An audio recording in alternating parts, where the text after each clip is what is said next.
Guitar Players Planet.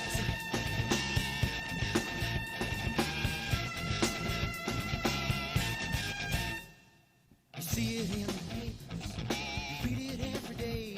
The riots and the fires going on in South LA. The muggers and the government, they're all wanting the same thing. They take you for your money and whatever else you bring. Well, I don't think I understand why we're making such a fuss. And I don't think I understand what's come of all of us. And I don't think I understand why we take this world for granted. I just want to get right back to Guitar Players Planet.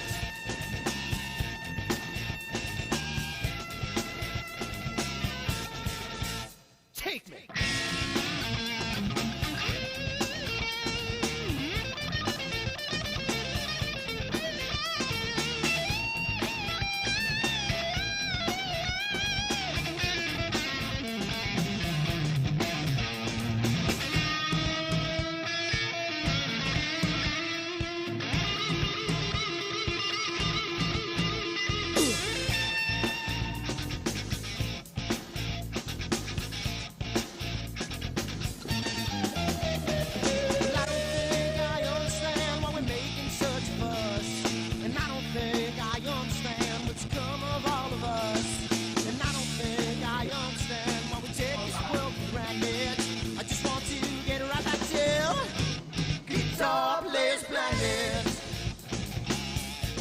Guitar Players Planet.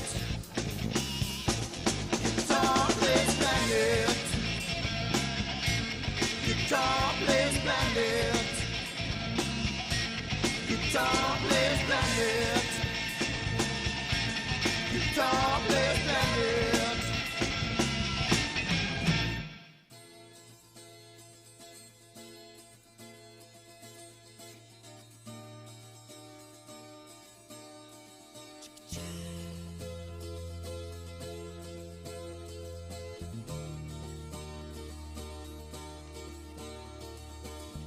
Sunny skies, the smell of palm tree air.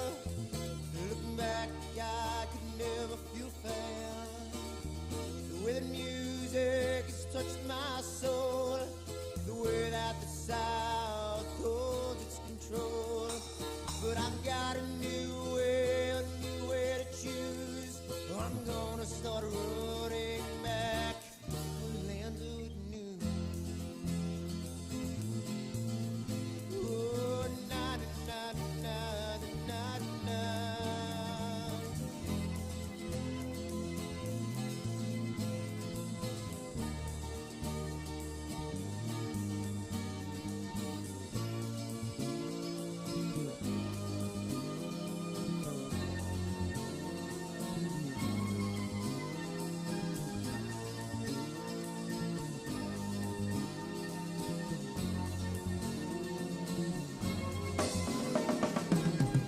Seems to me that I have lost my old friend. I catch the sunset on the highway again. Then I get lost, run along summer day. I must go back before it's too late.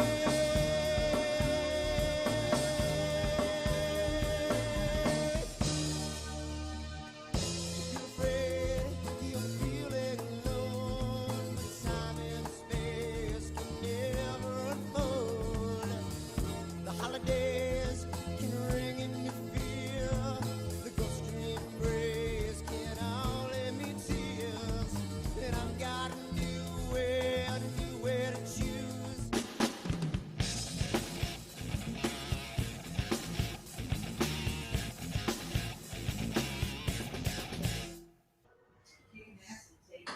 Good evening, everybody, and another Wednesday night is here.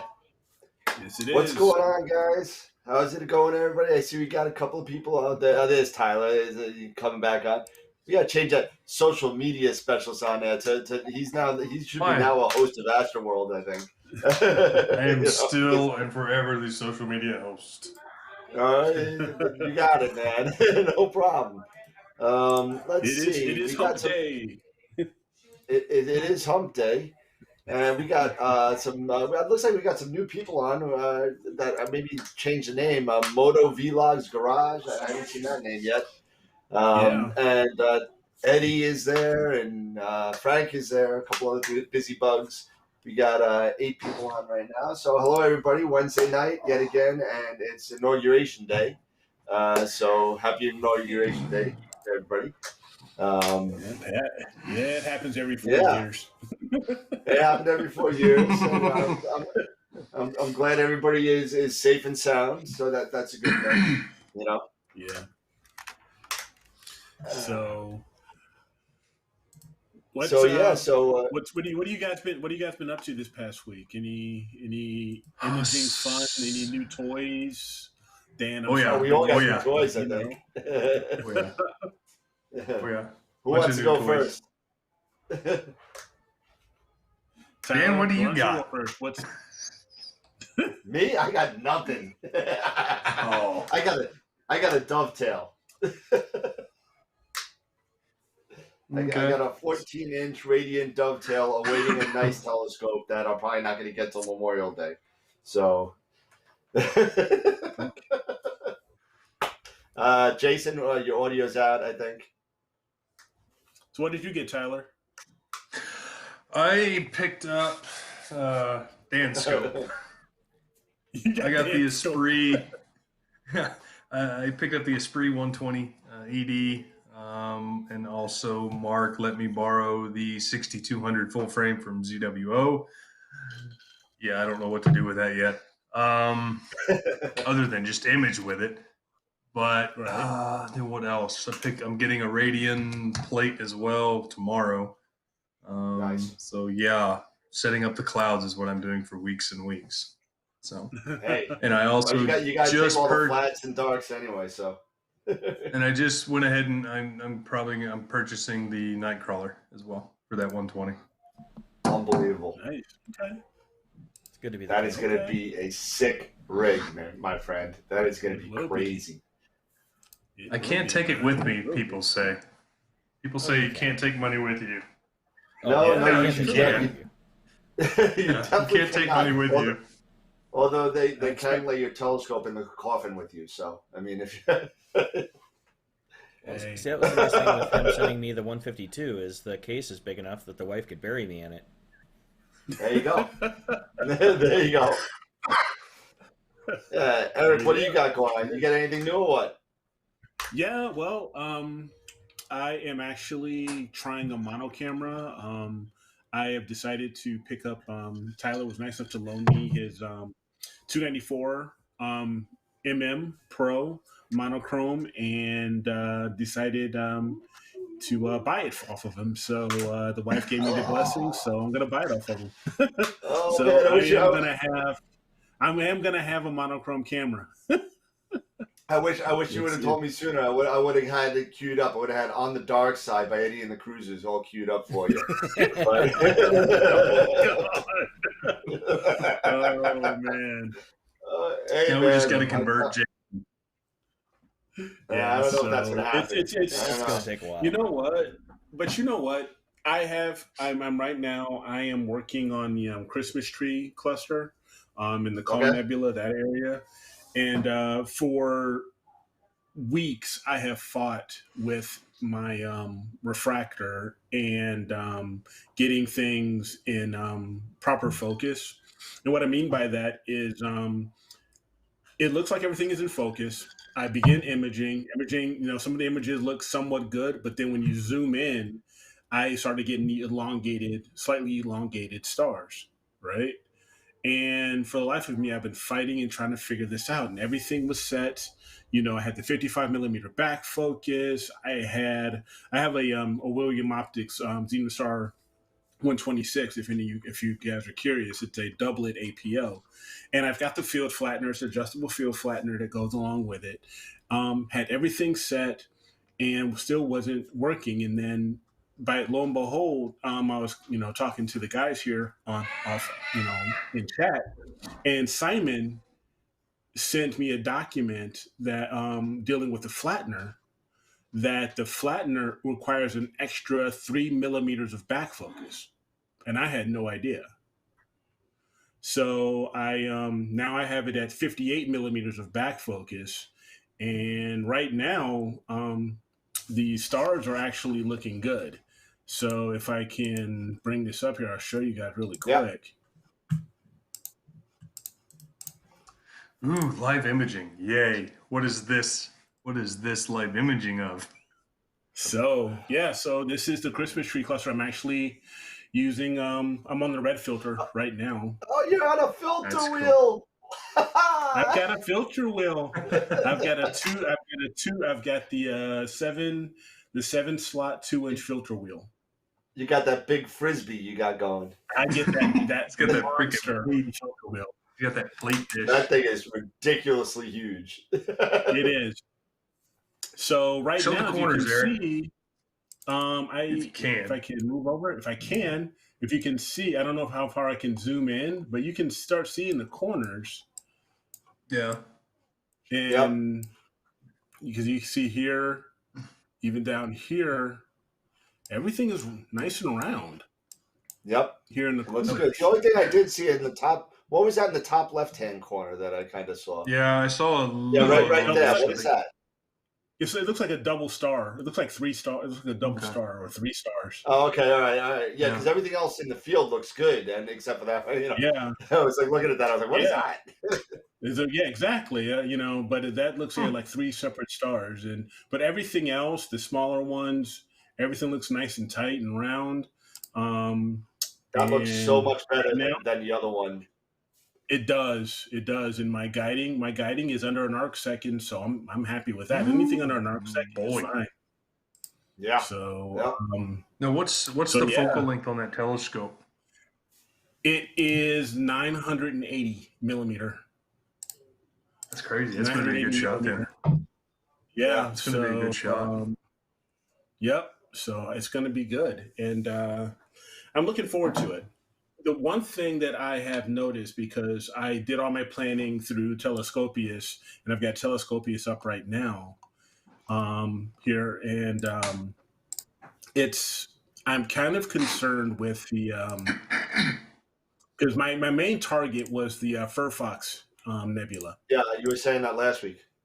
Yeah. So, and if we go here, and this is 970 millimeter.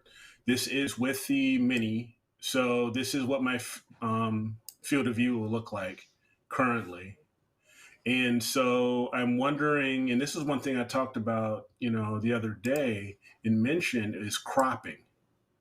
Because if I crop, because right now you can actually set cropping here. Now it's at 2, so you can really get the foxfur rather, right over here, because that's where it is right there.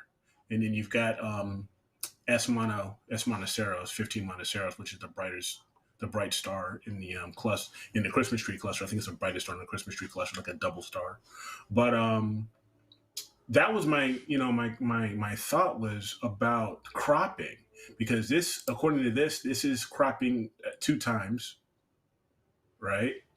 And what would be better sometimes, especially if you're thinking about if you have a wide field camera or a camera that has a somewhat short focal length, what is your guys' thoughts as far as what would be better, or where would you call it as far as I'm going to have to buy a new telescope because I don't want to crop so much. I want to get a nice narrow focus. I want to get a nice narrow field of view on some of these images. I don't want to spend my time cropping this stuff. So what do you guys think on that?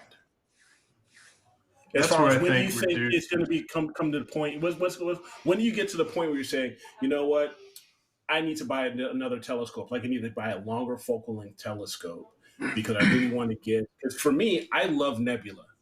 That's what I enjoy. I enjoy nebula. I enjoy the clouds and everything like that. I enjoy that texture of the clouds. But sometimes you got to get really deep in there, to see that stuff. Yep. So when do you decide? Okay, and is there a benefit really, for cropping? How much is too much cropping on your image A lot to of that get to that depends on- certain area that you want. A lot of that's not so much the optics as it is your camera and what your pixel pitch Yeah, is. the resolution of the camera is definitely So, the limiting factor there. I don't know what the 294 mm is. I know I can speak to the 533 and the 2600 MC, as well as EMM for the 2600 are at 3.76 UM.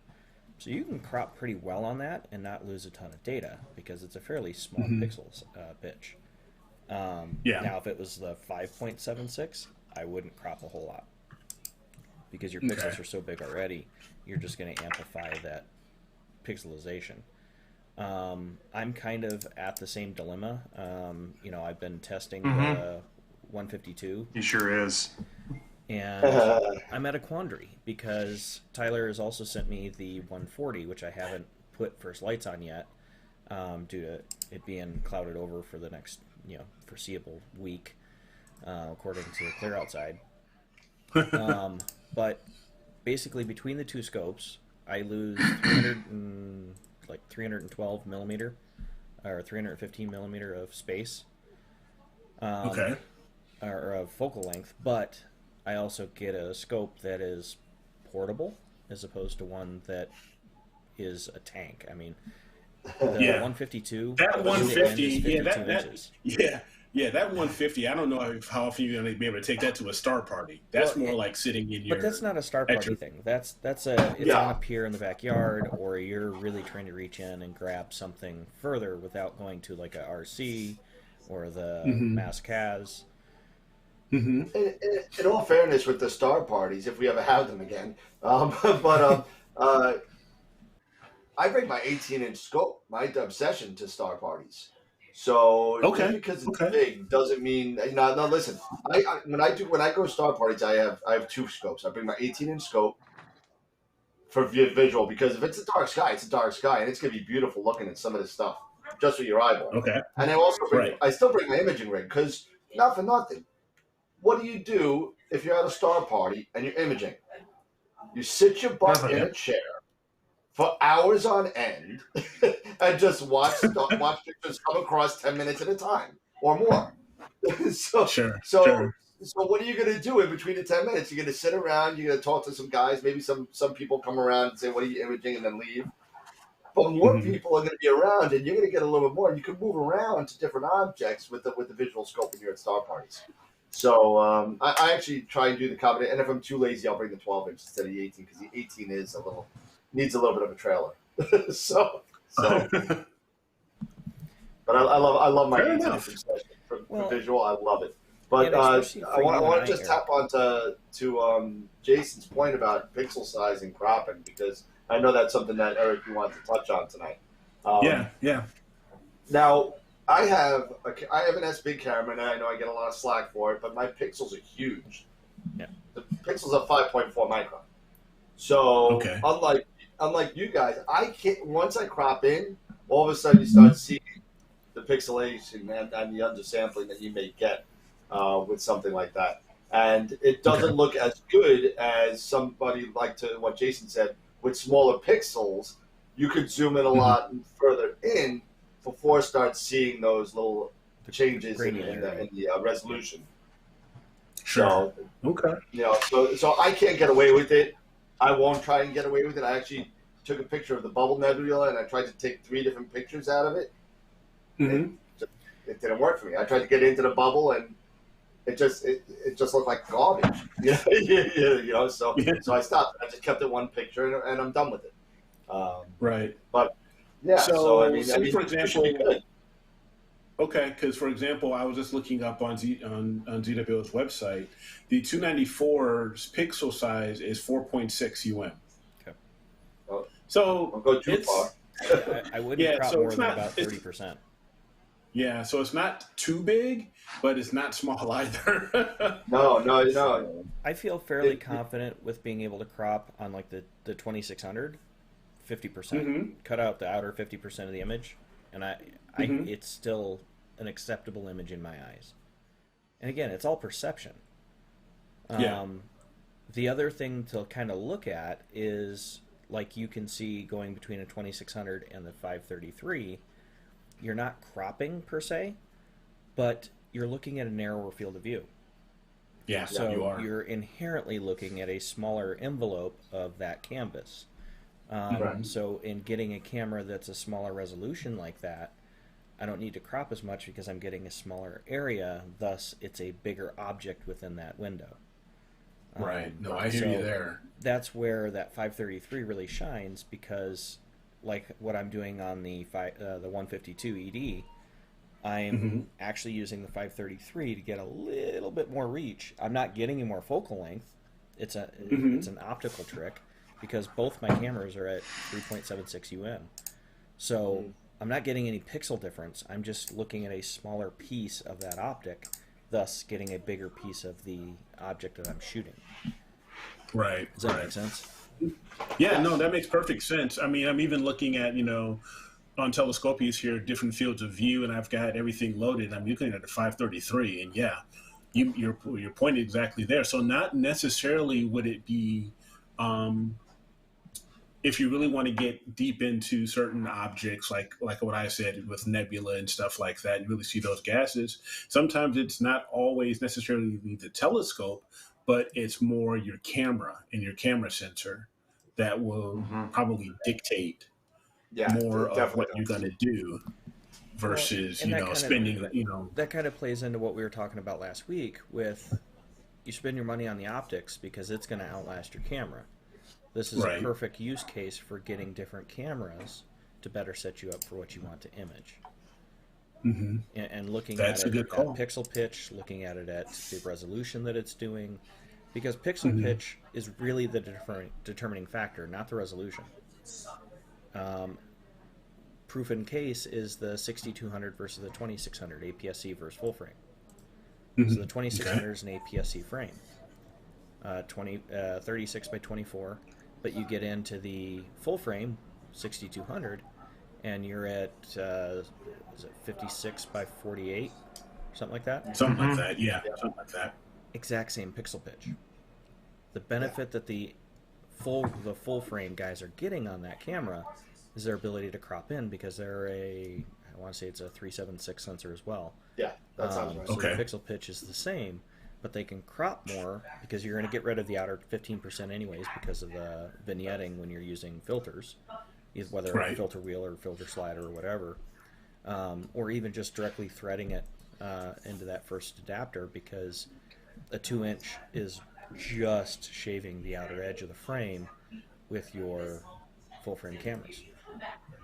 Gotcha. Which is why full frame and 2-inch filters currently are not really well set up for backyard imagers. You can do it, just know you're going to lose 10 to 15% because of vignetting. So you're automatically going to crop.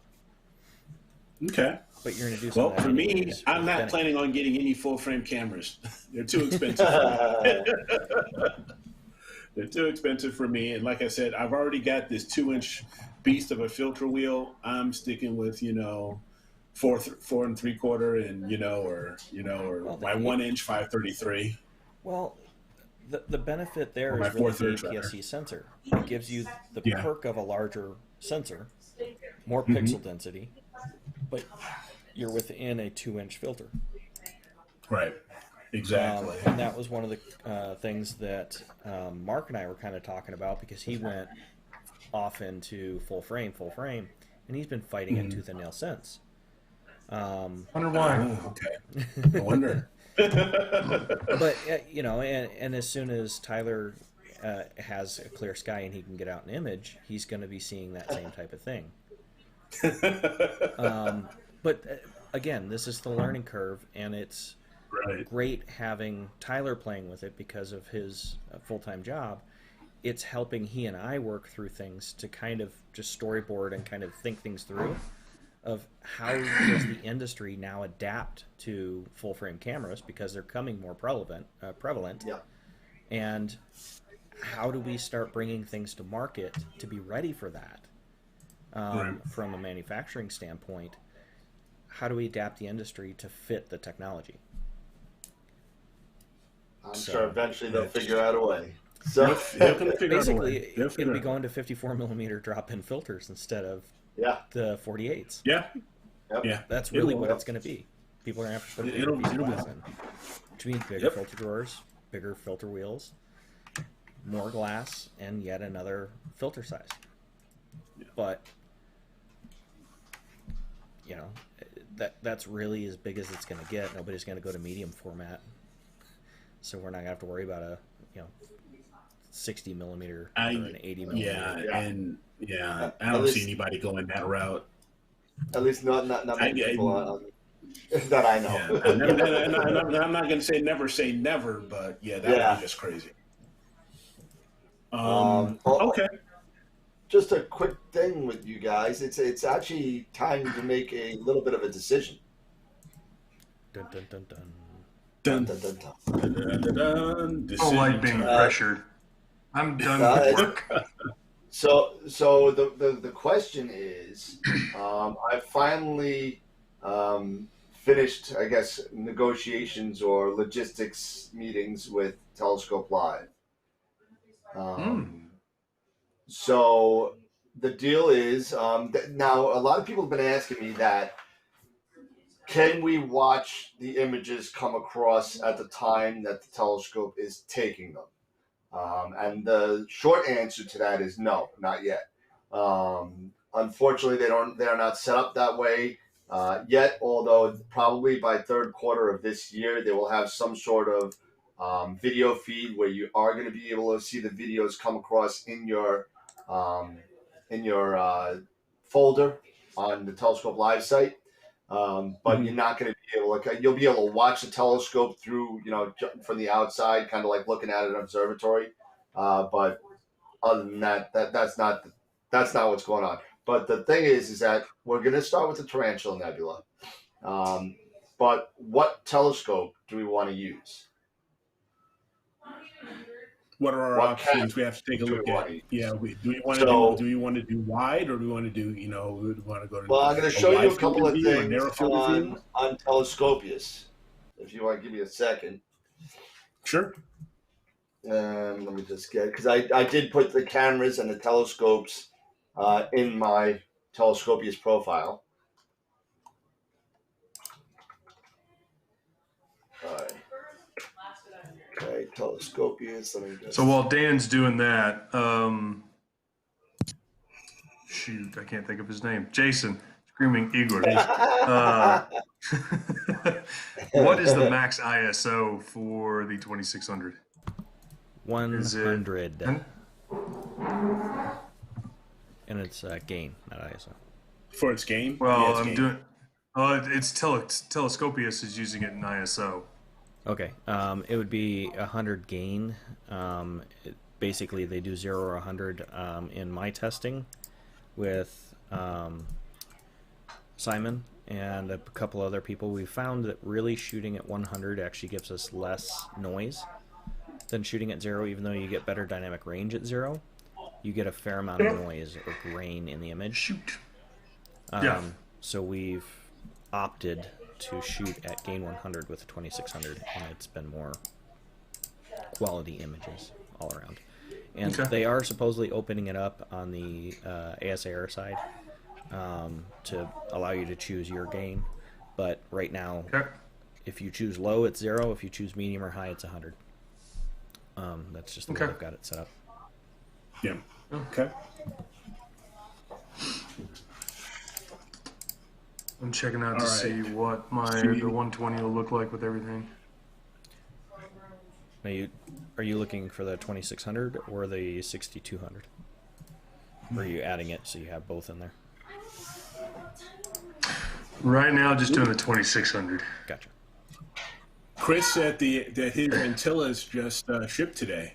Yeah, I saw that. Those are filters that I was kind of interested in and hearing and reading a little bit more about those, because they're less expensive than Astrodon and Chromas, because those are the most expensive and more top tier. But I've been hearing some really interesting things about the Antillas. Do you guys have any info or much that you guys have heard about these filters? I think Simon got his in too, I think. Yeah, Simon just went to the Antillas. Yeah, Simon went to the Pro versions. They're a lot more affordable compared to the Chromas. There's a Pro version of the Antillas. There's different flavors. Mm-hmm. Well, Okay. it's literally two-tier. 0.5 on the spectrum. So Wow. I got the Okay. 3.5 H alpha, which you took my monochrome camera, so I haven't got to use it yet. So You're I'm gonna gonna have get to wait another for one. the 20. Yeah, I got another one ordered. I just got to wait for it to get in. Right. But the difference between the Pro and that is literally just a 0.5. I'm sure there's a bigger difference, 0.5. but that's yeah. So the one I got is 3.5. Okay. And Alright. pretty reasonably priced. What are the It was let's say $480 HA? for What a is the 2-inch. HA? For a 2-inch, 480 for 480. 2-inch. Okay. That's not bad. That's not too bad. That's not bad. That's not No, bad. I mean you could be playing chromas for $700 over $1,000 for 2-inch Yeah. for mounted. Yeah. No. No thanks. Yeah, I yeah. haven't gotten I'm not that good yet to warrant that, and I think, the Even wife if would I be was like, that good, Eric, you bought that I on don't. a you bought a filter for $1,000, one filter. If I was, if I was that good, I still probably wouldn't buy it. To be Yeah. honest, I don't see a need for it. That's just to me that's ridiculous. Yeah, it's a lot of Who am money, I? man. I mean, if it That's a was lot of money. now, that's a lot of money. I mean, the most expensive filter I've ever bought was the original Triad from OPT, Mhm. and there was only the Mhm. one and a half, and that was like just that filter was like $700 or $800 just for that filter. Just for 1.25 inches. That's crazy. Yeah, yeah, just for that. So no, so nothing. I'll probably will never do something like that again for a single filter. Now I understand the benefits because it was a tri filter and it was great for one shot color and stuff like that. But now you have the others that have already come out. You've got Optilong, you've got IDOS with I think they're coming out pretty soon with the NBZ coming out pretty soon. So there's all these other filters for one shot color cameras for narrowband that are more reasonably priced, very good. I just can't see spending, a huge amount of money on filters when I could probably use that money towards either a new camera or a new scope or even start saving it to build an observatory. But that's just me. Yeah, I completely agree. And it's all about you, but it's also all about personal preference and really what you want to do with it and stuff like that. Me, I'm not looking to go out and get an APOD or anything like that. I'm doing this just for my enjoyment, so I can maybe at some point print some of these out, put them on glass, and have them floating around the house, stuff like that. So it just depends. It depends on what you really want to do. Now, one thing I know we were starting to talk about, and what basically the title of tonight's show was part 2 of revisiting the basics. Yep. So when it comes to something like that, the basics. Now, what do we think about? For me, it's just getting started and what do we want to do and how do we get started? Well, the first things that I would say to anybody if they're starting to get into this hobby is first, it's not necessary because there's apps out there to do this, but start getting familiar with the night sky. Start getting familiar with the night sky, and if you are really interested into astronomy, not necessarily astrophotography yet, but getting into astronomy, if you can and you don't want to spend a lot of money, either you can get a pair of binoculars, and start learning the night sky and stuff like that. And you can see, with a pair of binoculars, you can have on a simple tripod or something like that, and you can look at galaxies and nebulae and stuff like that with a pair of binoculars. So if you want to but if we're talking astrophotography, this is me learning from what my mistake was. When I first got into this, not too long ago, got back into this, I thought that my solution was to get a Schmidt Cassegrain, and so I bought, my wife got me for my birthday the 8SE, the Celestron 8SE, which is fantastic for visual. It's good for planetary and stuff, and that, and you can use it for AP, but I personally learned that it's not the best to get started with and to start learning the basics from. So that, you know, so that's when I went ahead and I was on I got on websites, and I got on YouTube, and I discovered, like Trevor Jones and Astro Backyard and others, and understanding that maybe that wide field refractor was the start. And so that's what I did. I decided to purchase a 71 millimeter refractor and still use my Canon DSLR for it. I didn't even jump into all these other, into dedicated Astro cameras or anything like that. I used a DSLR for, quite a while before I got my first Astro camera. But when we talk about basics and you talk about AP, it's that, but probably the one thing that you're probably going to want to have, you don't want to spend, and you want to spend as much as you can on this, would be the mount. Because you can have the best camera, the best telescope, and best optics and everything like that, but if your mount is basically, if it's not a good mount for AP, doesn't matter what you put on it, your images aren't going to come out the way you were hoping for them to do. I started out with a Celestron AVX. Now, I still have that AVX. I hypertuned it and everything, and overall it gave me some really good images. It's a really good basic starting mount. Is it the best intro mount? Probably not. It probably would be, but if you're getting started, but a good lightweight mount would be, light as far as the payload, in my opinion, would be good. Because with an AVX, the max payload for that was, I think, 30 pounds. So the mount would be the key thing, just to get started off with. Look for a good mount. You look at the CEM 25 from Ioptron is good. They have, the HEQ5 I heard was really, really good, and a low cost mount and stuff like that. But what do you guys think as far as when you're getting started with some of the basics and we're talking about equipment? What do you guys think as far as the mounts and stuff like that for somebody just getting started would be? Well, it seems like everybody kind of gravitates towards the AVX. I would probably try to push people more towards the CEM 25s.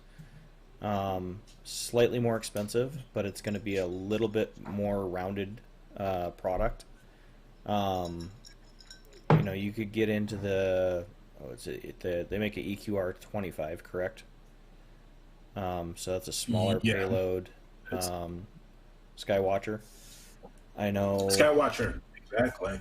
There's another one that I didn't touch on with like the Skywatcher and the Sky Adventurers. So you don't necessarily have to get a telescope. You can use a camera and a DSLR, but those are good RA right ascension tracking mounts there. No, because you can use those. I had used originally the Sky Guider, and then I bought the Sky Guider Pro, or Skywatcher, and then Sky Guider Pro.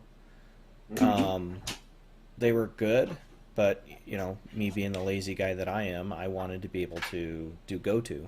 So I got the AVX because I got it as a third-hand purchase. So a friend of mine owned it, sold it to Mark. Mark sold it to me. It worked, but it had, to me, an Achilles heel with the ASI Air, so I got rid of it because I didn't like dealing with it. So I went into the Ioptrons.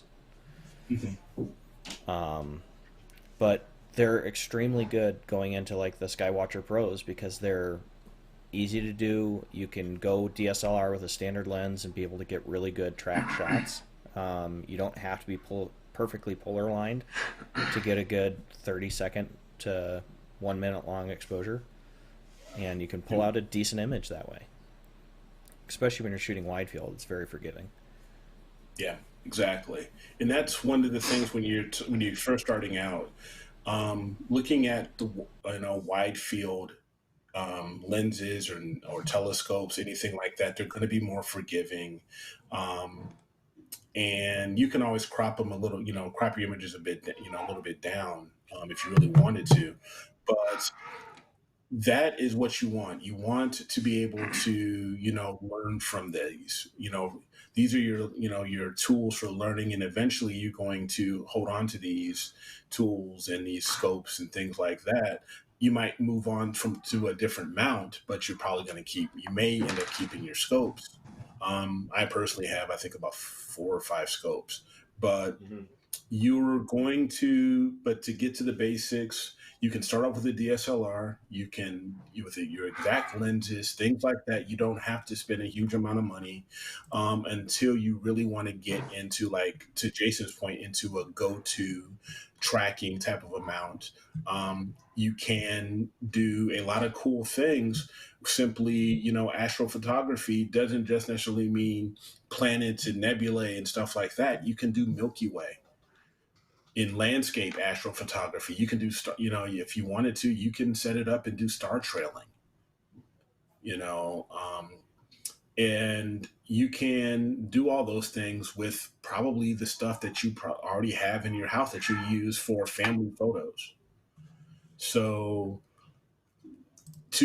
for that, I would say my basics would be, if you can, use what you have, learn that. If you want to get a little bit deeper, start researching and getting a little bit more into that. But mainly learning the night sky, learning once, when you start taking images, how to process them. Those would be the things. And there are a lot of cool free pieces of software that help you out with post-processing. There's tons of YouTube University style videos that'll help you out to get you started with things like that. So you don't need to make necessarily a huge investment, but you can even get like astronomy or observatory style planetarium style software like Stellarium. Yeah, like Stellarium. You can use that to start learning the night sky and stuff like that, and learning, okay, what's going to be out here, and understanding, about, the little bit maybe about seeing and transparency, things like that. So, and when you're prepared for shooting and things like that, what you're going to be having to deal with depending on what style of imaging you're going to be doing. So there's a lot of things to it, but there's a lot of tools out there. But I would say, if you can, start with your DSLR.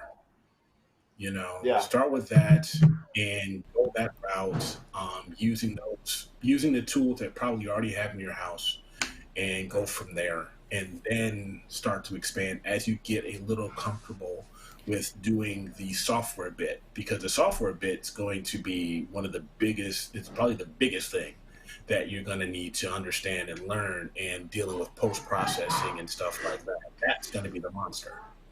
Well, yeah, at least in my opinion. Not for nothing.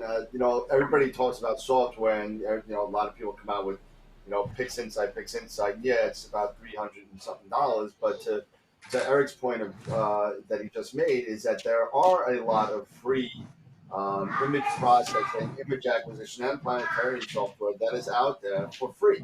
One Eric mentioned, which is Stellarium. Another one is Carte du Ciel, which is made in France. You have, and for processing, you have stuff like GIMP, Deep Sky Stacker.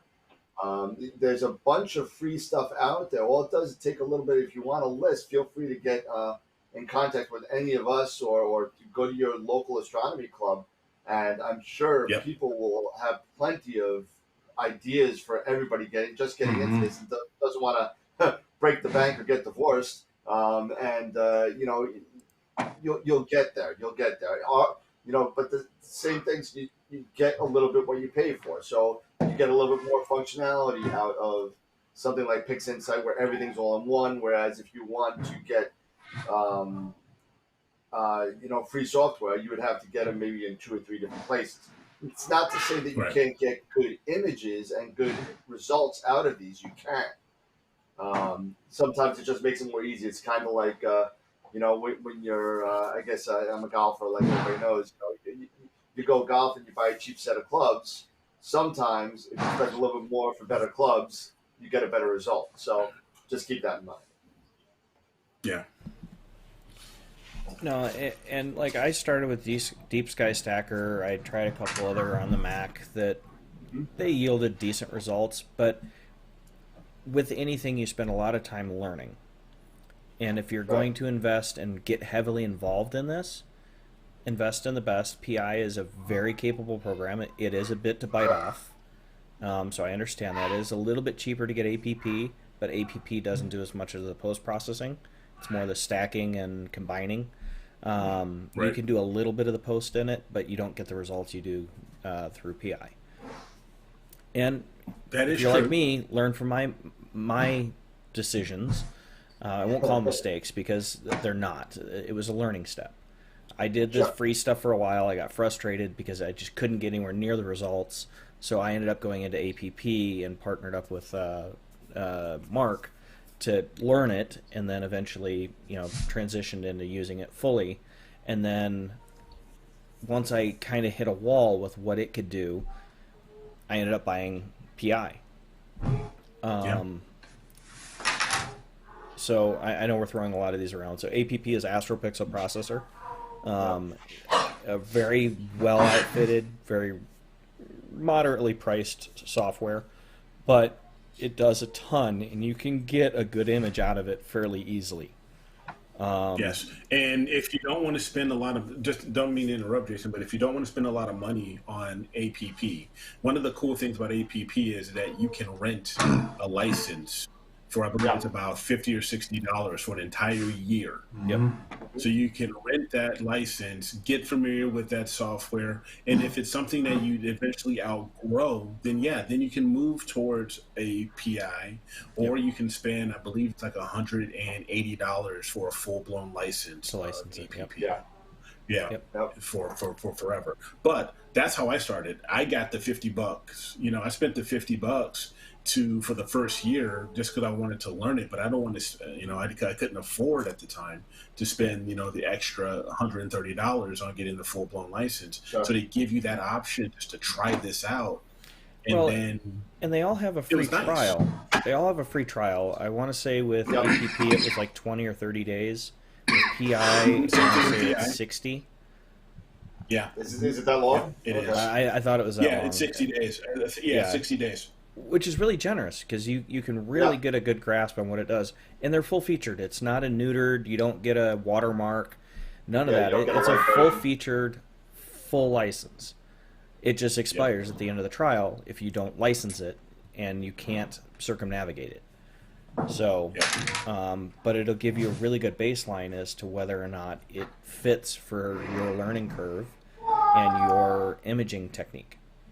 Damn it! And I think it's one of the best things about the astrophotography community is everybody wants you to try their stuff. They're not going to sit. They do. They want you to try your stuff. Tyler sends his stuff all over the country except to me. It's like they want you to try their product so you get used to it. And to Jason's point, sometimes if you start learning a program, let's say you start off with a Deep Sky Stack or something free, you spend months and months and months learning that program only to find out that it doesn't do everything that you want it to do, and now you got to buy something else or get something else or go a different route. And now you got to kind of go back over that learning curve again. Will that first step of Deep Sky Stacker help you in understanding some of the process? Absolutely. But just like anything else, people call same processes different things. The lingo's change, the words change. Process may be the same, but where do I find it? How do I work it? And now you're back to square one, learning that learning curve all over again. So again, it's good fundamental stuff. It'll get you to where you need to be if you don't want to spend a whole lot of money. But if you want, I mean, I would start. If I didn't start with PixInsight, I would have started with APP because of that renter's license.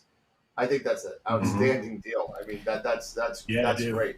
And that's really why they did it, because they knew that it was hard for people to get into it, especially backyard astronomers like us. We've spent all our money in getting gear. We don't now have money to go buying the software, so we got all this acquisition of data, but we have no way to utilize it. You got nothing to do with it, right? So I got 18 hours of pictures, but I can't do anything with them. So there are avenues to access, and you have to choose what avenue is going to best suit you. What was that? It was me. Sorry. Sorry. When Sounded like that was me. So when you're doing this, it's really trying to find that niche, and you're going to spend hours on YouTube figuring out what's going to work for you, what's the best avenue to pursue. Honestly, if you can spare the $50 for a year, I would unequivocally send you over to APP. It's going to get you 80% of what you're seeing from the guys that have been doing this for years. It'll get you a decent quality image. Is it going to be something you're going to print and sell? Probably not. But just like when you're dealing with imaging stuff, I pay for license for Photoshop, the entire suite, because there are parts of it that I use throughout my entire, not just my career, but my personal interests and hobbies. So I pay for the perpetual yearly access to the entire kit. Now, I eventually found the money and bought the full license of PI. I have the full lifetime license for APP. So we have these things in our toolbox, and as we get the access to them, you find their value much quicker. And people go, well, that's a lot of money to put out. And I equate it to this. How much money is your time worth? Yeah. I can do a ton more with PI for the $300 for the lifetime license than I can with Deep Sky Stacker, which is free. I'm going to spend a ton more time on DSS, and I'm not going to get the same result. Because it's going to give you an unstretched image, which when you don't understand that that's what it's doing, you're very frustrated because all you see is black and a bunch of white specks. And you're like, well, now what? I got nothing. And you have to then take that into... You got that little slider on the top that you kind of move back and forth and wait for the picture to get better, and it just doesn't. And it doesn't. Well, and then you take it into GIMP, and you try stretching it, and you don't get a good result. And then you take it into, whatever free image processing where you're trying to stretch the histogram. You just don't get the detail because there's so many other pieces to that puzzle to get that quality image that you're not going to get on a freeware necessarily. And it's not to say there aren't freewares that are capable of it. It's when they get that feature rich, it's an investment for the developer. So there's usually a monetization that follows that. Thus, the $50 a year rental is a lot easier to swallow. Sure. And if you're really going to get into this, just invest. It's not that much more to go ahead and get the whole full kit and caboodle. And if you do it within your first year, you get the upgrade for the same price. So you're not paying $180 on top of the $50. You pay the difference. Right. Yeah. So. Awesome. And one thing that I would say to your point there, Jason, is if you're going to be spending this kind of money on equipment, if you're spending thousands of dollars or even just under $1,000 on an AVX on a mount, you're using your DSLR and you're deciding, okay, I want to get a telescope that could be, $600 and up. Then you've already invested close to maybe $2,000 just to get started. All right. What is another $300? Seriously, what is another The face was great. I'm sorry. The face was great. You have this look on your face, which is classic. Exactly. Just you give you a pin drop for a second. No, I agree with you. What is that extra money? With it's nothing when you think about it. The grand, and you're right because you got not only that, you're just talking about what 600 and up on a scope and 1,000 on a mount, so you're in for 16. What about cameras? So now, Yeah, bare That's minimum, what I'm saying. you're at the 2,000 area, and L Pro filter at another $200, or something to Yeah. that effect. You're Yeah. in the $2,500 range just to kind of get started on like real tracking and stuff. So you're right. $300 in the scheme of things is really, it's the cost of a filter. Yeah, Yes. Yeah. It's less than the cost of an FU filter. yeah. So, So if you go But, monochrome, if you go to the dark side. but if you come to my side, you don't have to worry about that always. You still have to get you can just get a simple, UV filter, and you can get going. Higher cut to be done. Yeah, higher cut, you're good. And a decent higher cut filter will cost you less than it costs you about $50 or less. if that. Yeah, if that. So, But there you go. I finally got Telescopius up. I apologize about I dropped off for a little bit. Thank you, Jason, for getting me off. But I had to get some stuff rolling here. But I was able to get it is time to make a decision on what scope we're going to use to take the images of the Tarantula Nebula, which is going to be our first. And first of all, let me throw a shout out to everybody who has donated already to the cause. First of all, thank you, number one, for being patient. I know I know some of you guys donated even like 3 months ago when we started talking about it, and now we got it. We're good. The website's going to host all the files, and everything is fine. So let's take a look at Telescopius real quick. Okay, and can you see that? Yeah. Okay, so this is SPA2. This is from the telescope from Spain. This is a 4,700 focal length telescope. It's I'm gonna butcher the name. The Officina Stellare. Is that right? Hello. Okay. Mueller? Sure. Anybody there? That's Yeah. that's crazy. So that's the scope. And if you take a look at the specs, it's a 700 millimeter aperture at a 4,200 millimeter focal length at f6.5. Wow. F6. Yeah, f6. I'm And sorry, that's, f6. and that's F6. That's That's f6. F6. Holy cow. Yeah. So that's the scope. That's one of the scopes, and that uses an FLI PL power line 16803. It's 9 micron per pixel. Okay, 4096 by 4096. Yeah. So, and it's got all Astrodon filters. It's really decent. That's one of them. So that's more of a tight view of the Tarantula Nebula, and it's just the Tarantula Nebula. Okay. So that's the first one. Now, if you go to the Takahashi, which is only a 106, same camera. That's what I want to see. Yeah.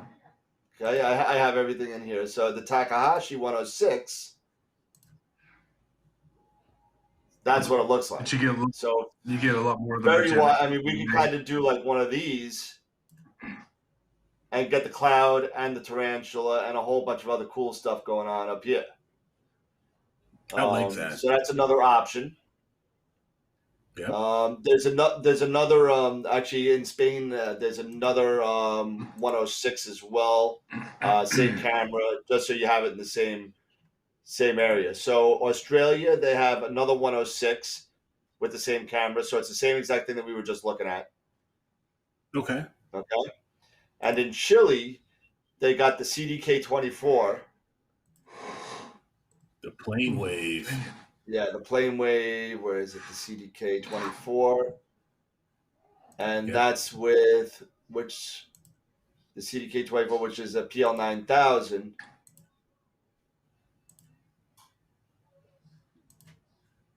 And you're too deep. That's too deep in there. That's kind of there. Oh, there it is. Sorry. So that's the Tarantula Nebula there. Little much. Yeah. Then you got the ASA 500. You got the ASA 500 to 20-inch. That's a good all around right there. This might be good, something like that, maybe. Yeah. Good night. Yeah. And let me just double check the camera real quick. This is the camera was it is a 1680. The power line. Okay. So it's that camera. Okay. No, that looks really good. That's you get quite a bit. So that might be a winner right there. Yeah, and the last, let's see, you got another ASA 500, same camera. I didn't put the RC 100 centimeter in there. I thought that was too wide. And then they got a Nikon 200. So I thought that was way too wide. Yeah, that's super wide. That's super so wide. I'm thinking that one. What do you guys think? I would concur. It's not just me, so. No, I would be totally good with this one. Okay, so this one is, which one is it? This is the ASA with the, okay, so that is, it's actually 1 credit a minute, so it's $1 a minute. Okay, that's good. Okay, right now we have almost $400 in the account. Oh my gosh! So let me ask this. Since it's only $1 a credit, okay. Since it's only $1 a credit, and we're talking these are Bortle 1 or Bortle 2 skies, right? So that wouldn't we have to take that into account on imaging time? So you probably wouldn't. All right. I dropped off for a second. I lost audio for 1 second. I apologize. So so it's $1 a minute, and then I lost you. Yeah, so it's $1 a minute, but you're talking. Was that in Chile? That was Chile. That was the second scope in Chile. Yep. Okay, so you're talking Bortle 2. Okay, so you're talking Bortle 2 skies. Yep. So the question is imaging time. Since you're at such a dark sky, you need a lot of imaging time for the Tarantula Nebula. For this, would you need a lot of time since you're in such a dark sky? I thought you said you need. No, you don't. You need less. And from what I was talking about with Marco and with Alex, who are the people that kind of run the show up there, they said anywhere between, if you have something like 3 to 5 hours, you're good. Okay. The more you put in, the better resolution, just like anything else. But to your point, you have Bortle 2 skies with, awesome low noise cameras and a great scope. So, I mean, you're going to be really good. I see Jason once says Jade night, so I'm playing around with his hands. My question really then becomes, is it an hour total or is it an hour per filter? Okay. Per filter. Okay, so we'd need 4 hours to be able to do that one. So we're at $400 to use that scope. Correct. To get an hour of data set. If we're doing LRGB, if we're doing narrowband, you get an hour and 20 minutes per filter. Now, do narrowband. With the Tarantula, with the sick blues that you get out of it, I would probably go narrowband as well. HOO or SHO? Well, we'll do SHO, and then we'll throw. At that point, you just want to say, "Hey, listen to it." Just because we're doing, a contest like this, doesn't mean that everyone's got to do SHO. If you want to do HOO, you can do HOO. If you want to just do a hydrogen alpha and just play around, you can just do that. It's all about what the best picture is, and it's all about your art. So it doesn't really matter what you want to do with the data, just that you know that you'll have all the calibration frames. You'll have the flats, the lights, the darks, the bias. You'll have all the lights that you need, and you just go and process it, and you're good to go. It doesn't matter. There's no restrictions on how to assign your filters colors if we're doing narrowband. There's no restriction. Oh no, Eric's already joined. Yeah, cut me. So that's a good thing. So what we're going to be doing is, I already downloaded the kit. I had to get a PayPal debit card, apparently, for the AstroWorld thing. So apparently they don't take PayPal direct. So they need it, but they will take PayPal with a MasterCard debit card. So I downloaded everything into the debit card, and I was getting ready to make the purchase probably today or tomorrow for the 400 minutes. Okay. And we'll take it from there. So we'll get, if we got 400 minutes, then we got the 3 filters. 3 divided by 400 is 120, right? No. Something like that. 400 minutes, 6 hours would be 360, 7 hours would be 420, so 6.5 hours. So we can get 2 hours per filter. And I think that's probably more than adequate. Yeah, I mean, especially I from think, a Bortle too. Yeah, I mean, if we want to just take, do 1 hour per filter and save the rest for the next project, we could do that as well. And I'm gonna, before I make the purchase, I want to throw that out to whoever. I'm gonna send an email to whoever donated anything, because I have everybody's name and address and everything like that. I'm gonna send them, to get some input from them. I'm gonna send them an email. So all you guys, you know who you are. Expect an email from everybody, because I'd like to get everybody's input, and majority rules. So I'm sorry if you lose out, but majority rules. We can't please everybody, but we're going to try and please as many as we can. As many as possible. So, well, and Dan, your Gmail and our AstroWorld TV is a Gmail-based account, correct? No. Okay. No, it's info@astroworldweb.com. Okay. So say, because we could do like a Google form or something like that, so that they could take and choose and put input, or just respond to the email. That's a good idea. We might think about it. I mean, maybe we could put something on. I could have somebody make a Google form on the website, a fill-in form that people could do. Actually, might be able to do it right through WordPress. Yeah. I actually have an Envato or something, a plugin. Yeah. That I think could do that. But we'll figure it out. It's all the website is all WordPress based, so that's not a problem. The other thing with the challenge, we got some more donors too. So we got speak to that donor. Well, we can speak to one of them who's right here on the bottom right. Mr. Tyler was able to acquire from Explorer Scientific a $100 gift certificate to Explore. On top of that, we have a $100 gift certificate from Camera Concepts. And we have AstroDoc himself, Ron Breacher, donated 2 1-hour classes to the winner. So we got 4 prizes now. I think that is awesome for Ron to do that. I mean, I thought that was amazing. He texted me today. That's amazing. Yeah, he texted me today. I said, would you like to donate anything to the challenge? I mean, you can't win because you're donating your time. What are you going to do? Give yourself more time? Hey, I mean, maybe Ron, and I don't know if he's watching. Sometimes he watches the show, but maybe he wants to come in as a judge and take a look at some of the things as well. So I'm sure he wouldn't mind doing that. I think right now we have. What's that? That's not scary or nothing. Or maybe we'll just well, you know what? And the one thing also is that Telescope Live is also going to post all the images that we make on their site.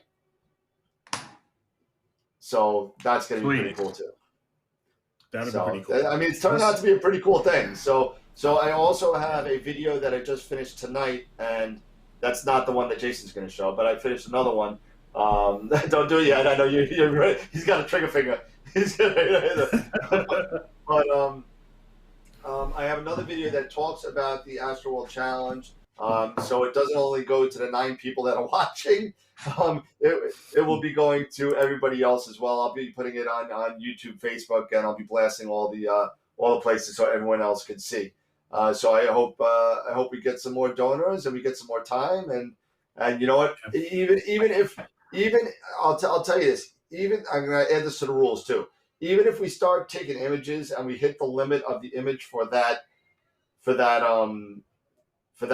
contest. So let's say we get the 5 hours or 6 hours and we're cutting it off for the Tarantula Nebula, and we're going to send it out to the members. If you choose to enter for the Tarantula Nebula, after we finish taking the data, but before the deadline, which I think is March 31st, if I remember right, you could have access to the data. Okay, as long as you donate something. Yeah. You know, because that's only fair to everybody. You'll have access to everything. However, the cash that you donate, I'll tell you, the cash that you donate will go to the next project. And you'll have access to that as well. Okay, that sounds cool. That sounds fair. So I don't know if you guys saw it. Tyler had to call it a night. He's oh no. So yeah, Tyler just dropped out, huh? He's tired. He's been up since 5. It's been a long day at work, so he had to bow out and call it a night. That's fine. Sure. Peace out, Tyler. Peace. So. Yep, take it easy, Tyler. So I did do one video that I just posted on YouTube. It's a 1-minute video regarding the AstroWorld website. And just kind of blasting that to get it out there so people know that there is a website. And I need to talk to you two guys about getting some data.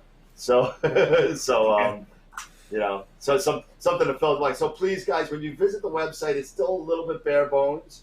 We're adding stuff all the time, so visit often. But Jason, go ahead.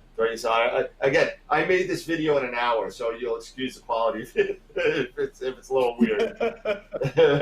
So go ahead, Jay.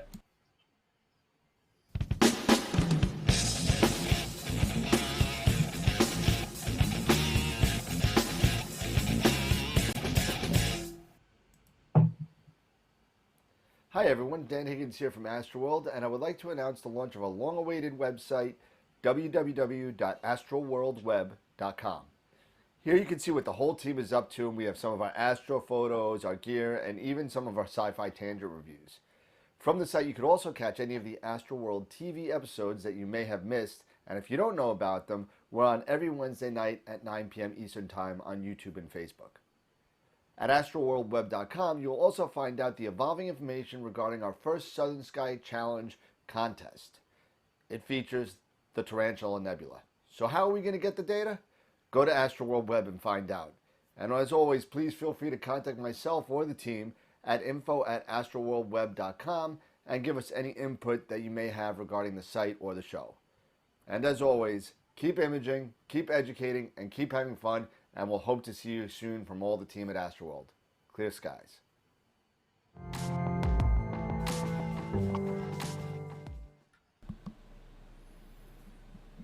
Man, I'm congested.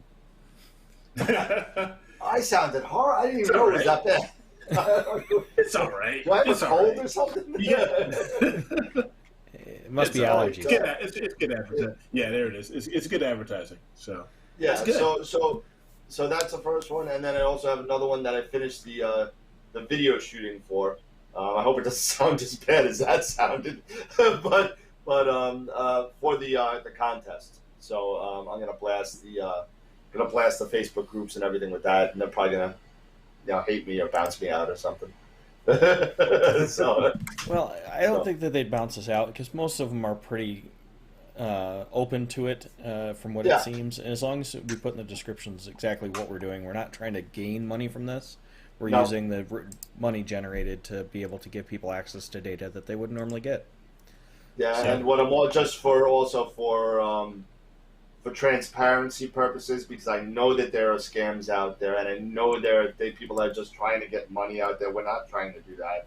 I am going to put my PayPal invoice on there without the names. But it will have the total amounts on there just to show when they were. So if you choose to donate, you know what date that you donated, you can see it. Yeah. Okay, so I just That's want fair. full That's fair. transparency here for that because the last thing I want is to think that hey, give me money and I'll get you data. No, it's not like that. Give me I'll tell you, cash. Give me cash. it's like Give me was that cash. with Give that? me cash. Was that? This isn't a dark alley. Barbarino from Welcome Back, Kotter. Give me cash. Give me the cash. Give me the cash. But yeah, so that's the last thing that we want. We're I think. Well, actually, I never met these two before, but I know I'm honest. But I'm lazy. I'm too lazy to try stealing people's money. I'm too tired to be like that. and you know what? I just don't have any money anyway. Go check my bank account. So. But yeah, so we're gonna be doing that, and that's gonna be good. So I am going to set up. Speaking of the, did you see Sean's comment on the thread? I'm looking. Wait.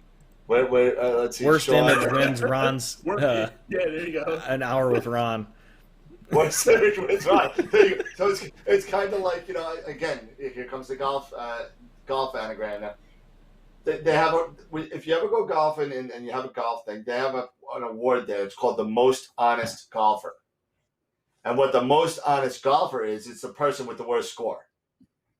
so so it's kind of like the same thing, I guess. So maybe that would be the fourth image.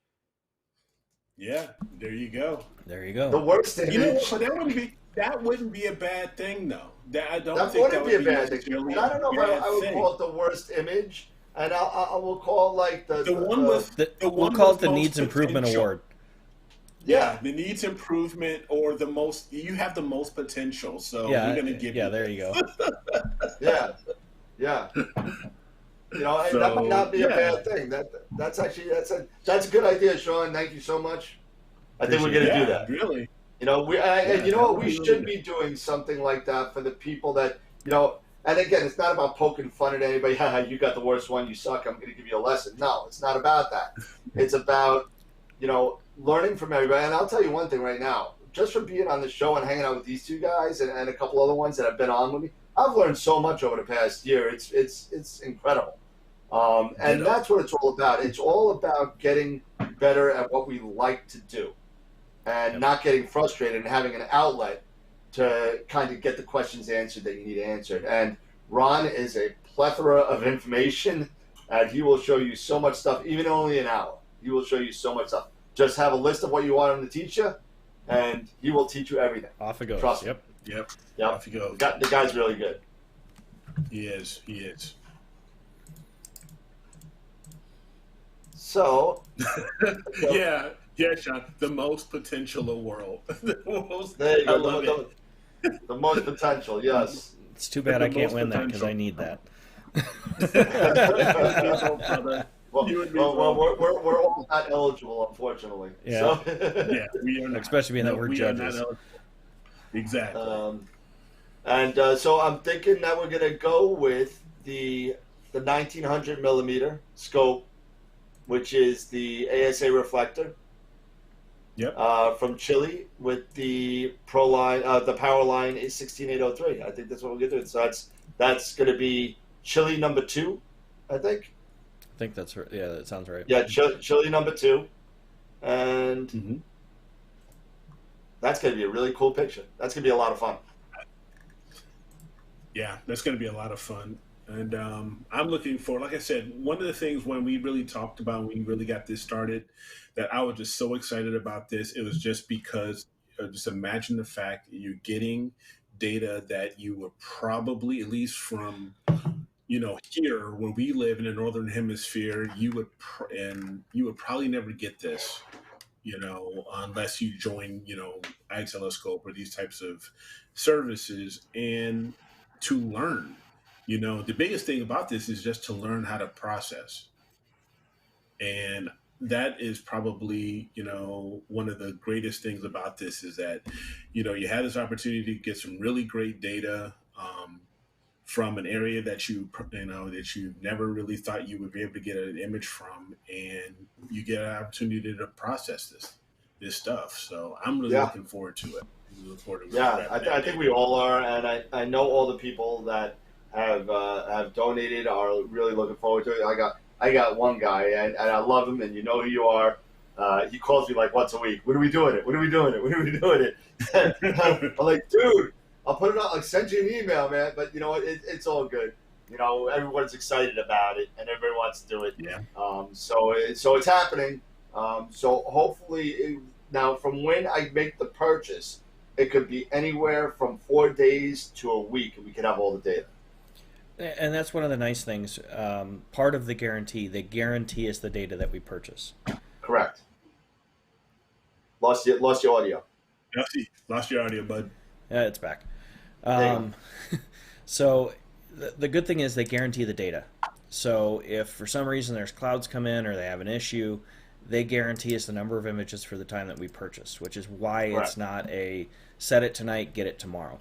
Right. They go through, they quantify it, they make sure it all meets their minimum requirement for satisfaction. And then if they need to reshoot, they reshoot. Once they can package everything, then it gets uploaded. So thus the 4 to 7 day or 4 to 10 day turn. Well, depending on the line for that scope, I've seen some data sets that take up to a month. Okay, so I've looked at a lot of people want the Tarantula Nebula, so that's why it's very, very small, small area that it takes to get the data because they're always on it. You know, I actually logged on for the silver package personally at $19 a month, which is awesome. You can say, hey, listen, I want to observe something. I want you to take me a picture of this, and they'll take a picture of it for you and send it to you, and that's it. Yeah. You know, it's really, really cool. You don't start seeing discounts until you get the gold package. And if this one's a hit, we'll get the $50. AstroWorld will get the $50 a month one to get us the discounts on the credits because you get 20% off each credit. So it's 80 cents a minute as opposed to $1 a minute. Yeah. Okay. So I mean, if we get enough cash inflow coming in, AstroWorld will pay for it, and we'll have the gold membership, and we'll get 20% discount. There you go. I like that. That's cool. Yeah. So, going to be cool. I like it. Very, very psyched. So look for. I also I updated the rules on the website. So make sure you go check it out. One thing I would ask: we had one donation out there that didn't choose friends and family. Please choose friends and family. If not, I get hit with a PayPal fee, or the donation gets hit with a PayPal fee. So just please do that. That's all I'm asking. Yeah. There you go. Cool. So, Dan, are you doing any imaging right now? You know, the monkey. Okay. You're still doing the monkey. I'm done. I'm finished with the monkey. Finished with the brass monkey. I'm finished with the brass monkey. I think I'm done. I got, it's a fairly big and bright nebula, so it's really, really, really cool. And I got about 7 or 10 hours, somewhere about that, and I think it's more than enough. And plus, I pulled some RGB star data. I took about 2 hours of the R, G, and B, just so I'm able to kind of get some. I got to put that on top of the narrowband stars, because when you're shooting narrowband, the stars don't look. You don't get the colors that you really kind of want with the stars. You don't get the natural colors of the stars. You Correct. Get like purple. You get like purple stars or something. Yeah, you get purple, you get green, you get a whole bunch. You get weird stuff going on with the stars. So what I did was I got the RGB data, do a star mask, plop it right on top of each other, pixel math it, put it together, and done. You could just take your RGB star data and put it right on top. There you go. That's it. So I'm looking forward to that. I finished the RGB star data for the Horsehead Flame. So yeah, what are you smiling about? Yeah, no, what are you looking I'm looking at a couple of the comments from Sean. What's he saying? Well, basically, he says, I have no idea what a clear sky is anymore because he's had like 7 weeks of clouds. And I'm right there with him. I'm right there with him. And this is like probably one of the few times I've actually been able to get some clouds. And actually, the clouds are rolling in, so I'm going to stop here. Yeah. Pausing that auto run. We've been complete cloud cover for the last 4 days, and I'm starting to go through DTs. Yeah, I think tomorrow night in New York is going to be decent. Okay. Unfortunately, I'm coming to your place. Yeah, come on over. I won't be there. I'll be actually teaching somebody how to, believe it or not, set up an ASI Air. Whoa! What? Yeah, so he bought an ASI Air, a scope, camera, whole thing, and From CCTS. Yeah, so he also bought me for 3 hours, and so I'm gonna go there, and he's right down the block from me in Garden City, which helps out a lot. But I got another imaging class on Saturday out in, if any of you guys know Long Island, it's in Bridgehampton. So imagine this. It's kind of like me driving, well, Tyler's not here. Probably me driving, no, not me driving to Tyler. That's a little ridiculous. But it's about 100 miles. Okay. So it's like 2 hours each way. It's like a 2 hour drive, yeah. So it's a 2 hour each way and 3 hour class. So that's an 8 hour day on a Saturday. Wow. So we'll see. I'm hoping that, I looked at the weather and I saw 38-mile-an-hour winds in Bridgehampton. So I'm hoping that it continues. Sorry, I can't come out. Yeah, it's too windy. It looks clear. It's zero cloud cover, but 38-mile-an-hour winds. Yeah. Unless you're setting up in a dome where you're protected, you're not going to be able to image much. No dome. They're right off the water. Bridgehampton's right off the water. So, and I'll just say this, and I'll put this. I'll tell you this guy. I'll tell you guys this offline. I don't want to mention any names because they're famous. But somebody came into the store the other day and purchased a telescope, and it was this person's either, I don't know, butler or secretary or something. I don't know. But turns out that I'm going to be teaching a famous person that lives on Long Island, their daughters and sons, how to do some imaging in their Hampton household. It sucks to be you. Yeah, that is going to. Let me tell you something. It's gonna be great. It's gonna be awesome. Oh man! And I just hope I can get a picture with him, and I hope he's there. And I'm only saying that's it. Must be nice not to have the same rules in your business as I have in mine. I can't say names just for the sole fact it's not a. He bought the telescope, but it's the class is not a done deal yet. And even if it was, I probably couldn't say anything anyway. Yeah, right. Yeah, that's all good. But still, man, that'll be pretty cool to go to the Hamptons. I'm going to the Hamptons to show these children how to do astrophotography. Well, it's funny tonight. My daughter comes up to me. That's awesome. Daddy, we need the clouds to go away so we can do some more astrophotography. That's awesome. That's awesome. She's been dancing around for 3 days. Clouds, clouds, go away. Oh, no.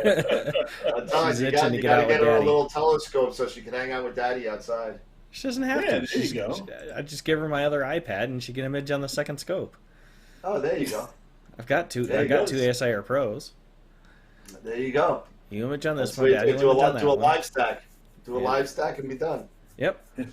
Speaking of ASIR and ASIR Pros, are there any things that you have heard about, Jason? No, anything you can say that you can actually talk about. But you can't say anything that you can actually talk about.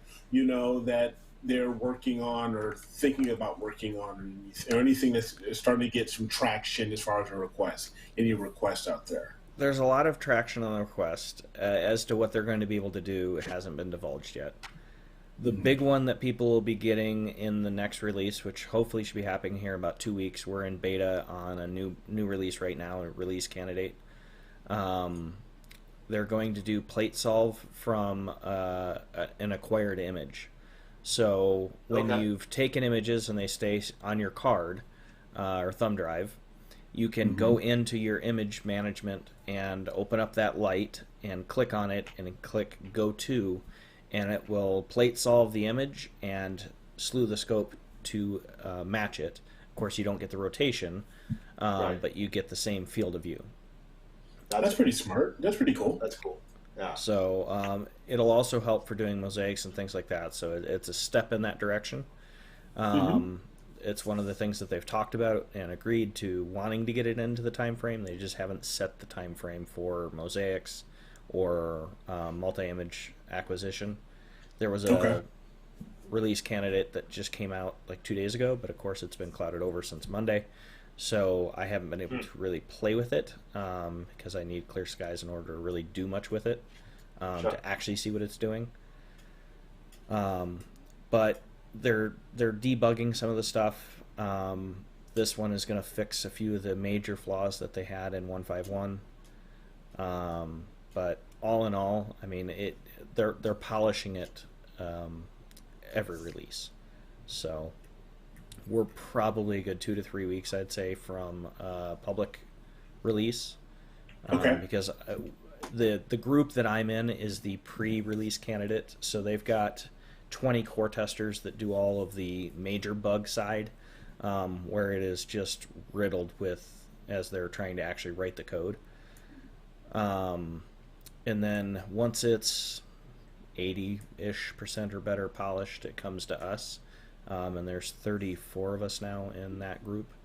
We're testing on different mounts, different scopes, going through its paces, doing feedback usually after every imaging night, so they can go through our logs, go through any of the gotchas that we discovered, and then they'll hopefully be able to patch and get us another release, which is what this latest one is, fixing some of that.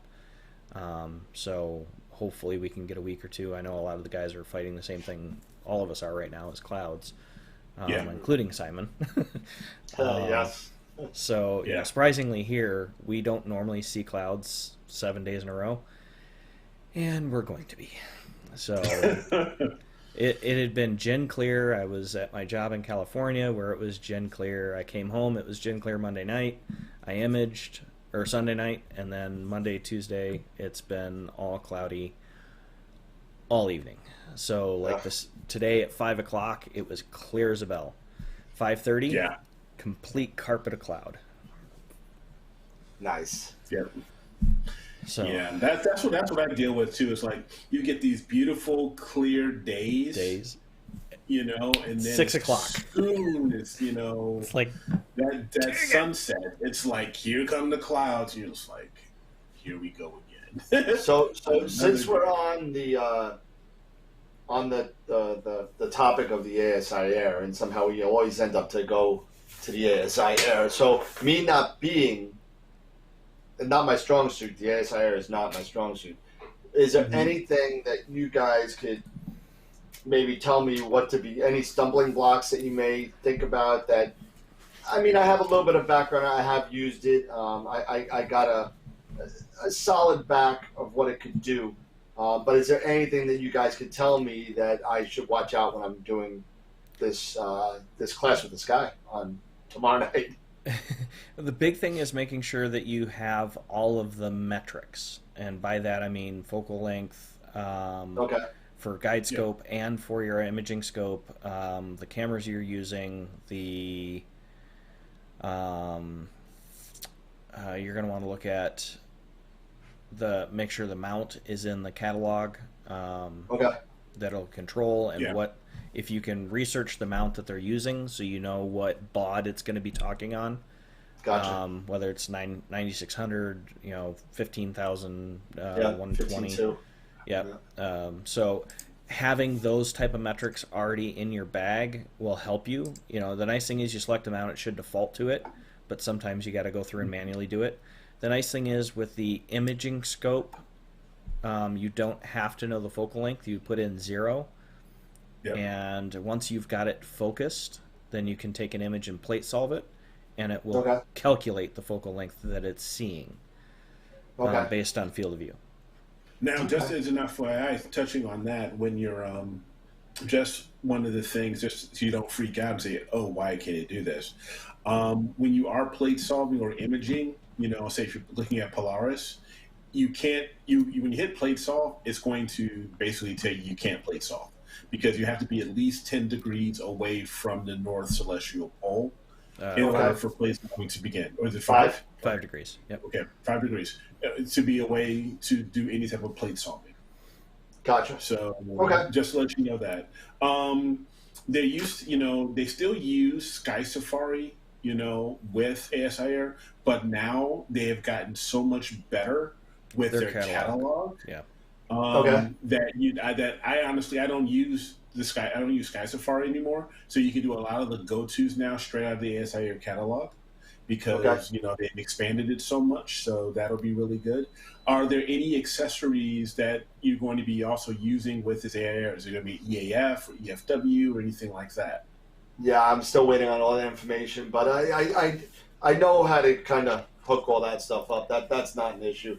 I'm just waiting. I was thinking about like the autofocus and stuff like that. If he was going to use I really don't think. I think he's using a bat-mount mask. I think if I remember. Okay. But I mean, it's going to be interesting. The gentleman purchased a large imaging package. I got to go through the list tomorrow because I'm working at Camera Concepts tomorrow, and then I'm going right to his house afterwards. So the nice thing is I'm home.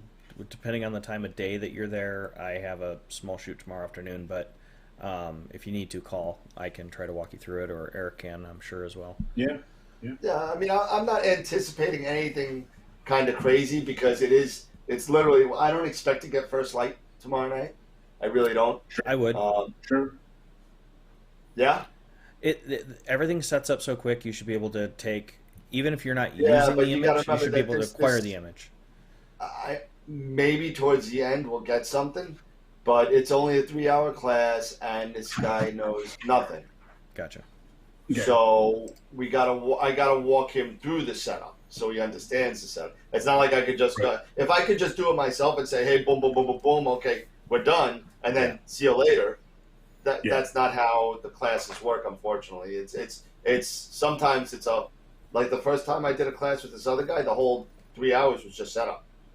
Wow. Right. Because he wanted Sequence Generator Pro set up, he wanted his guide camera set up, he wanted everything set up. Right. It's a little bit easier on the ASIR because it's just pretty much drop, point and click. Yeah, that's it. It's not what's the image scale. Oh my God, what's the image scale? But it's not like that. The ASIR is a lot more easier to set up than. Yeah, it is. It is. Yeah. So like Jason said, so once you make sure that the what type of scope is it? I'm not scope, but mount. What kind of mount is it? I believe it's an EQ6R. Oh, then you'd be fine. Use the EQ mod. The EQ mod, yep. Yeah, use the EQ mod setting, not the EQ6R, because it's going to run on the EQ mod driver.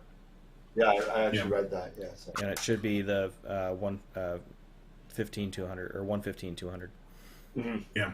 So then, then you should be totally fine with all your setup and everything, and doing polar alignment and all that stuff. Yep. So you don't need the hand controller. What's that? Don't need the hand controller. Plug it right in the mount. Okay. Yep. All right. Cool. Sounds good. Cool. Just make sure you got your GPS coordinates. Yeah.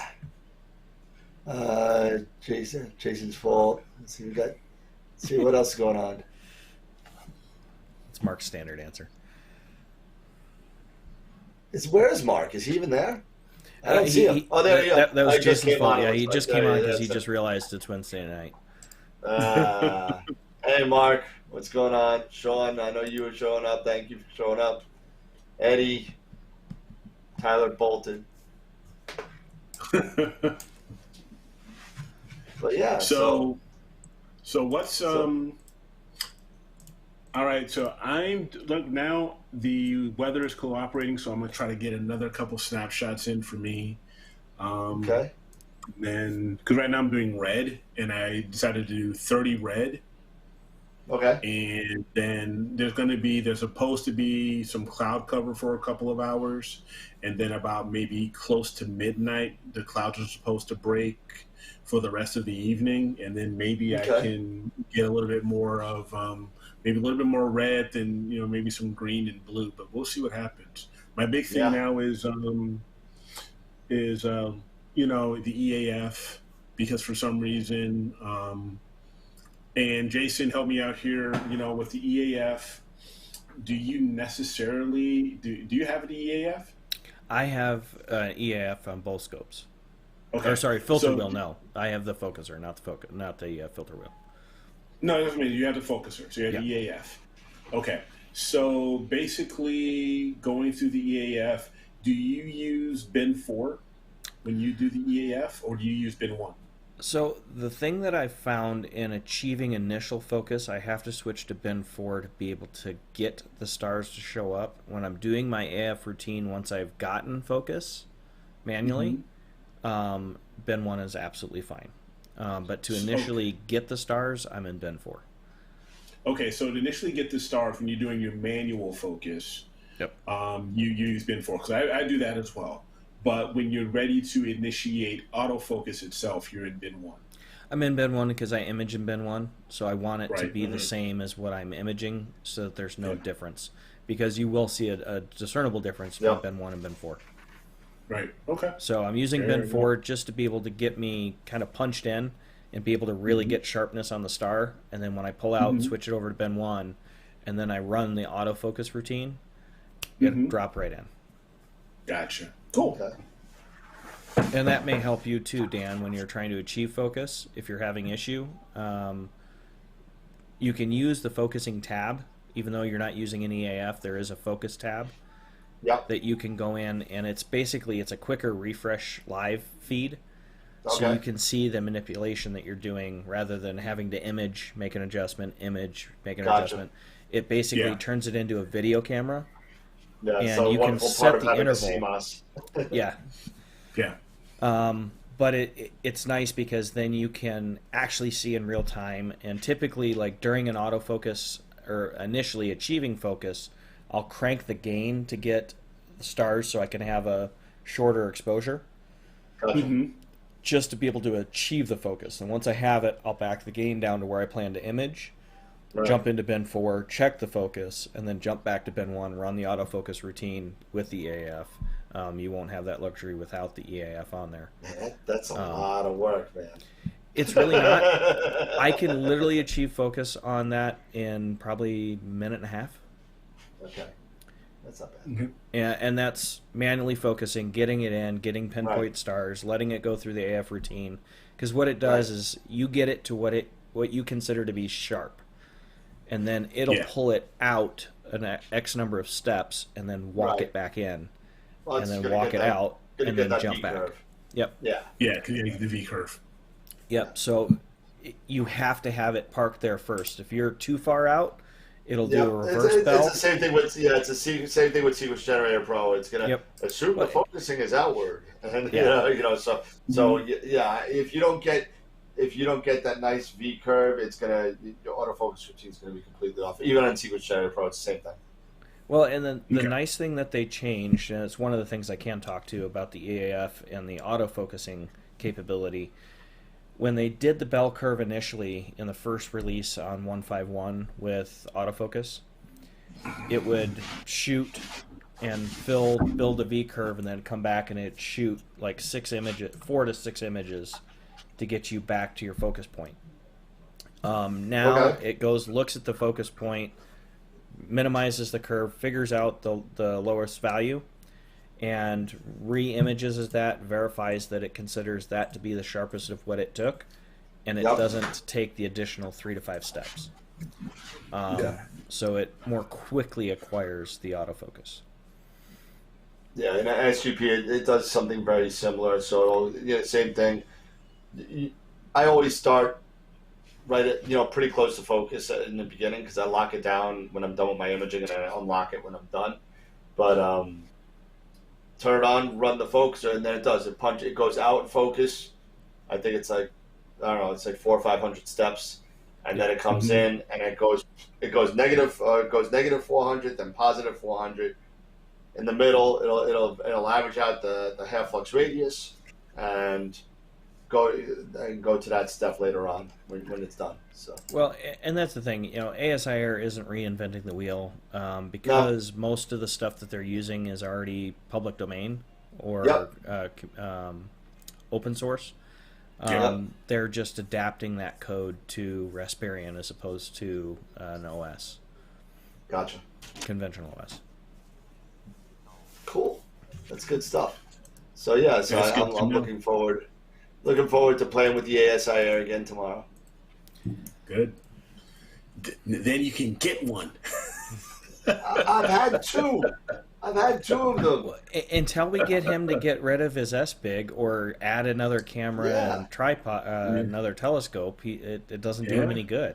That's true. I'm getting sick photos with the S-Big. I can't, my whole thing is, if it ain't broke, don't fix it. So, sooner or later, when the other scope does come, maybe we'll see. Right. But, it's been fun. Tyler and I have been talking every day. We finally got it kind of built up, and he didn't really get first lights per se, but we were checking back focus and things a night or two ago.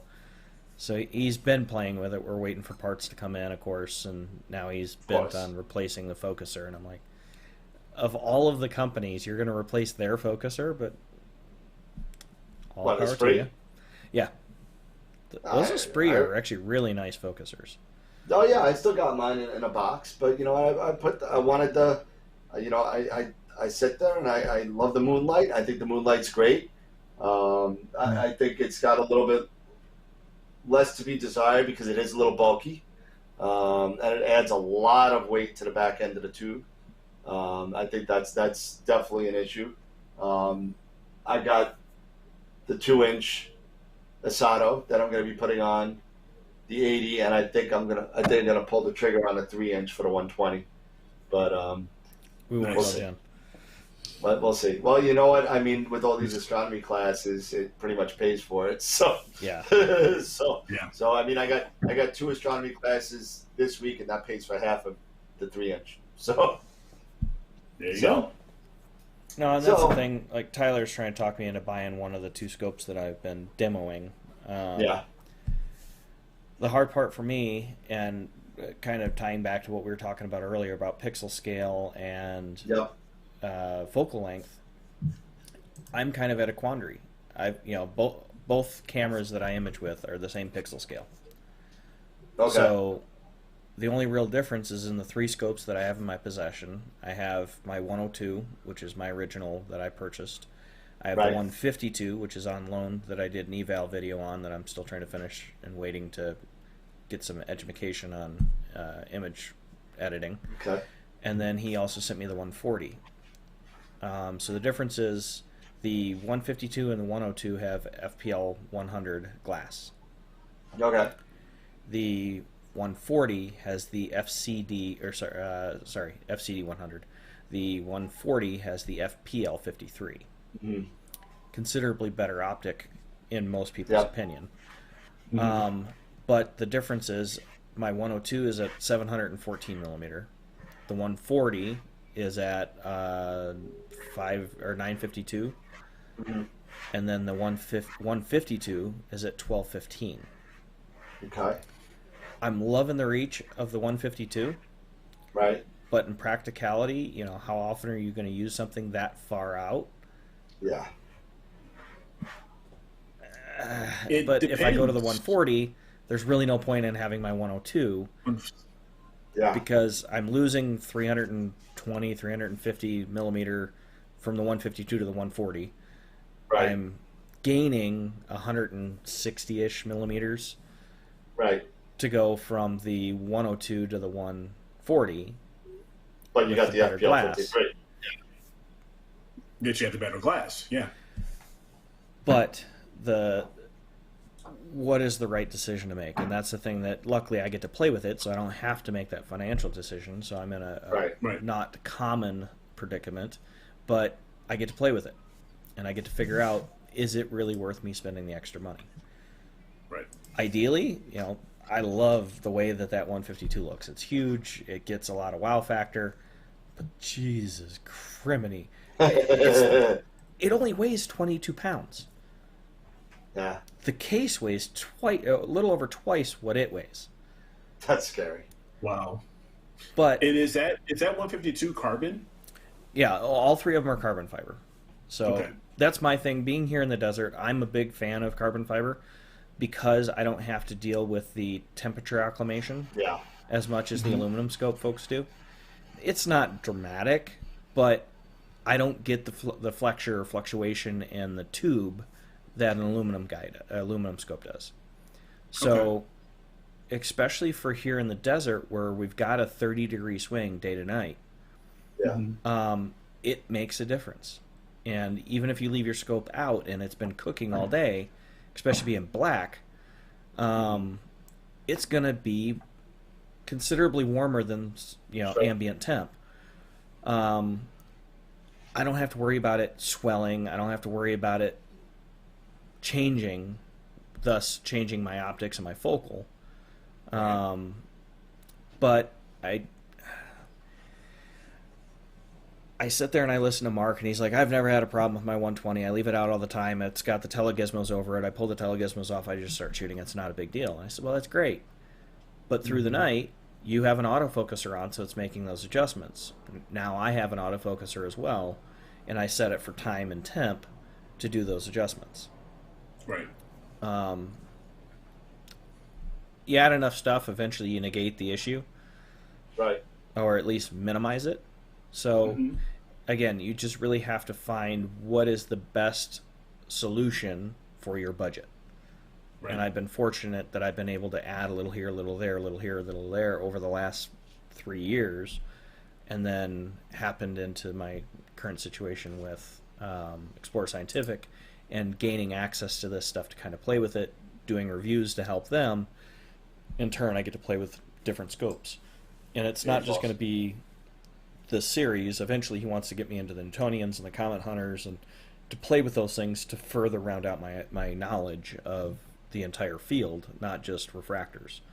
So, I can't really talk about some of the stuff that he and I are working on between the two of us and Explore Scientific, but there's some things in the works there that I'm helping kind of help mold and shape.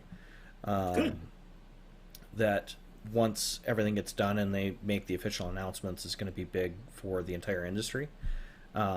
So we're looking forward to being able to bring that to fruition. It's in its infancy right now, so we really can't talk, but it'll be very helpful. Cool, good. But, I never, 5 years ago, would have thought that I would have had access to this type of level, let alone access to a manufacturer the way that I have. And made so many friendships and through all of it as well. So it's been a fun ride so far. Oh yeah, there you go. Well, guys, unfortunately, I know it's getting close towards 11 for you. I'm actually going to have to call it a little early myself because I need to go and check on my focuser because my focuser is now out. I was doing some tests. Now the EAF is out of focus. I don't know. I get it. So I'm gonna go deal with this. All right. Sounds good. Yeah, it's about 11 o'clock here, so time to get some rest. Maybe finish that video. There you go. Have another Long Island iced tea. I can call you afterwards if you want, Dan, and we can talk about some of the other stuff that you and I need to work through. Server and stuff. So sounds good. Cool. All right, guys. Sounds good. And another show down, another week down, and a new president, and a new year. So, have a good night, guys. Congratulations on everything, all the new toys. Good luck. I saw Scott Cole got some new wires and some new toys. He got his calibration files, and he's done with the clouds too. So keep on trucking, Scott. You'll get that 14-inch monster truck rolling, I guess. So. Eventually, they'll get those lights. Yeah, I'll get it going. Yeah. So again, next week another show, and we will see you next week. And remember to keep imaging, keep educating, and keep having fun. And we'll see you next week.